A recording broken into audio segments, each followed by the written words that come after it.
Hello, welcome to my channel প্রবাসী বাঙালি। আমি দেবস্মিতা। আজকে নিয়ে আসলাম একটা চট জলদি পার্টি স্ন্যাক্স। ঘরে যদি হঠাৎ করে গেস্ট চলে আসে, এইটা বানিয়ে দেখুন, সবার কিন্তু বেশ ভালো লাগবে। এখানে কয়েকটা ডিম প্রথমে সেদ্ধ করে নিয়েছি। সেদ্ধ করাটা আর আমি দেখালাম না, এটা আধঘানা করে নিচ্ছি। প্রত্যেকটা ডিমই এরকম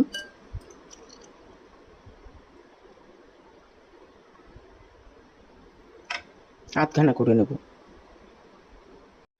এখানে এবারে একটা বাটি নিয়ে কুসুমগুলোকে আলাদা করে নেব। সব কুসুমগুলো আলাদা করে নিয়েছি। এবারে এটার মধ্যে দেব গোলমরিচের গুঁড়ো, সল্ট, বেশি না, আর একটু তেল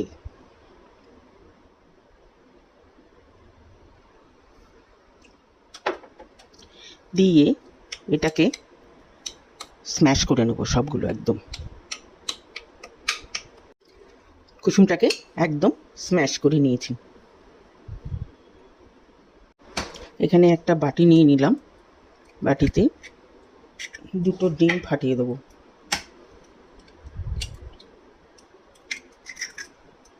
দিয়ে দেবো এটাতে অল্প একটু সল্ট দিয়ে এটাকে খুব ভালো করে ফাটিয়ে নেব, দাদার ফিটিয়ে নেব।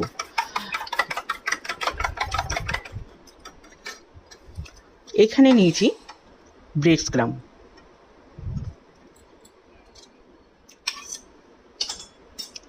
এই ডিমটাকে এখানে চুবিয়ে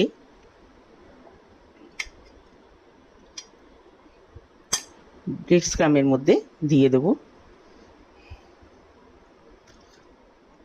এটার মধ্যে যেন বেশি ভেতরে এটা না থাকে, মানে ভেতরটা যেন একটা কাটোরির মতো থাকে। স্পুন দিয়ে দিতেই সুবিধা।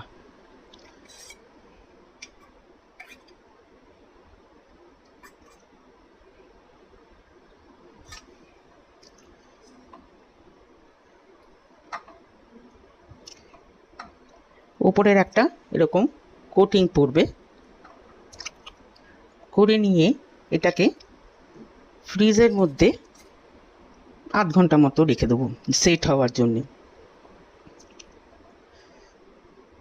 এবারে একটা ফ্রাইং প্যান বসিয়ে দিলাম। এখানে দিয়ে দেব বেশ কিছু রসুন, কাঁচা লঙ্কা। কাঁচা লঙ্কাটা নিজের ওপরে, আমরা যেহেতু বেশি ঝাল খাই না সেহেতু আমি একটু অল্পই দিয়েছি। তবে এটা একটা চাটনি মতো বানাচ্ছি, এটাকে মহারাষ্ট্রিয়ান এতে বলে ঠেচা, তো এটাতে কিন্তু ঝাল হয়। এটাতে দেব চীনাবাদাম বা মুংফলি, দেব হাফ চামচ জিরা। এটাকে হালকা করে রোস্ট করে নেব।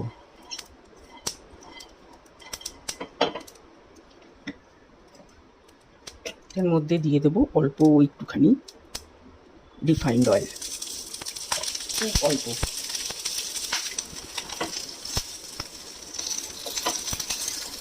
দিয়ে দেবো এটাতে অল্প একটুখানি সল্ট। পুরোটাই একটু রোস্ট হয়ে গেছে। রসুনগুলোও কিন্তু ভাজা ভাজা হয়ে গেছে, নরমও হয়ে গেছে। এবারে এটার মধ্যে দিয়ে দেবো বেশ কিছু ধনেপাতার ডান্ডি, দিয়ে এটাও অল্প একটুখানি এটার সাথেই ভেজে নেব। ব্যাস, এইটাকে এবারে নামিয়ে পিষে নেব, মানে এটা দারদারা পেস্ট করব। পুরোপুরি যে একদম মিহি পেস্ট হবে তা না, অল্প অল্প দানা দানা থাকবে, সেরকম একটা পেস্ট করে নেব। এইটা এমনিতে ওই যে ছোটো হামানদিস্তাগুলো রয়েছে সেগুলোতে করে নিলে খুব ভালো, কিন্তু সেটা আমার কাছে নেই। আর এটা শিলনোড়ায়ও বেটে হাফ বাটা করে নিয়ে যেতে পারে। এইটার মধ্যে দিয়ে দিলাম আরও ধনে পাতা, ফ্রেশ ধনে পাতা।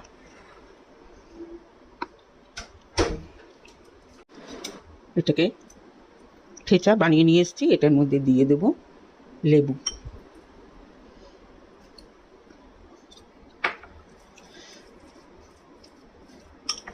এবারে একটা কড়াই বসিয়ে দিলাম, তেল দিয়ে দিয়েছি, রিফাইন্ড অয়েল, আর যে ডিমগুলো ভেতরে রেখেছিলাম সেট হওয়ার জন্যে সেইগুলো বার করে নিয়েছি। এগুলো এবার ভেজে নেব।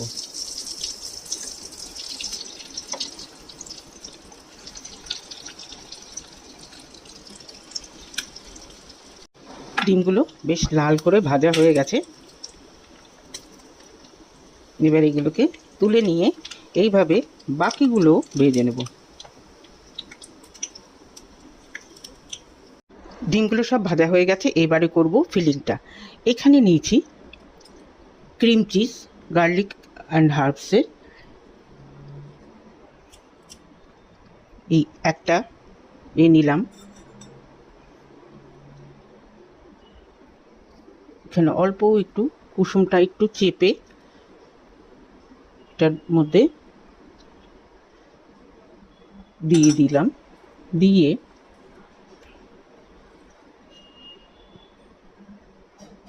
ঠেচা একটু বেশি পরিমাণে দিলাম।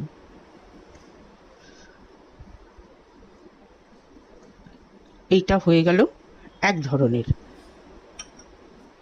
এবার আরেকটা নিলাম, নিয়ে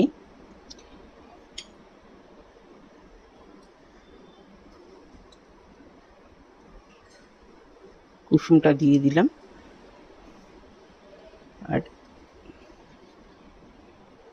এইখান থেকে ক্রিম চিজ উপর দিয়ে দিলাম।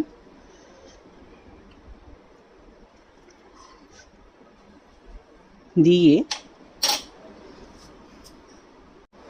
ক্রিম চিজটার উপরে অল্প একটু সস দিয়ে দিলাম। এইভাবে অল্টারনেট করে এগুলোকে আগে করে নিই তৈরি। ব্যাস তৈরি হয়ে গেল ওয়ান বাইট স্ন্যাক্স। জলদি তৈরিও হয়ে যায়, আর খেতেও কিন্তু খুব ভালো। তো কেমন লাগলো রেসিপি, আইডিয়া কিরম লাগলো? যদি ভালো লেগে থাকে তাহলে অবশ্যই কমেন্ট বক্সে জানাবেন, লাইক করবেন, শেয়ার করবেন ফ্রেন্ডস অ্যান্ড ফ্যামিলিদের সঙ্গে। সাথে আমার চ্যানেলটিকে সাবস্ক্রাইব করতে কিন্তু ভুলবেন না। আজকে তাহলে চলি, নেক্সট দিন আরেকটা এরকম মজাদার রেসিপি নিয়ে চলে আসব। সবাই ভালো থাকবেন, সুস্থ থাকবেন। ওকে দেন, বাই।